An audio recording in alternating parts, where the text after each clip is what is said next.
কমে মনে হয় লইতে পারতে আছে মনে হয় এরকম কিছু দোকান তো পাওয়া যায় অ্যাভেলেবেল কিন্তু তারপরে কিন্তু নেয় না এরা এই জন্যই নিতে আছে মানে 18 গ্রাম না আর বাইরে তো অনেক রেট বরগুনা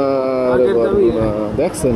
জীবনের প্রথম টাকা দিয়ে মালকে নেওয়ার লাইনে দাঁড়াইতে এলাক কিরমের এই বাংলাদেশ এটা আওয়াজ উঠেছিল যুদ্ধটা আবার দেশের কাদায় যুদ্ধ না যুদ্ধটার হিসাবে করতে হবে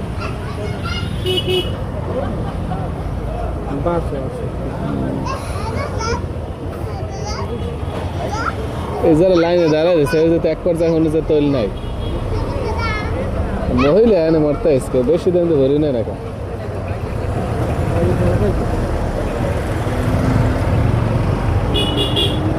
কি একটা অবস্থা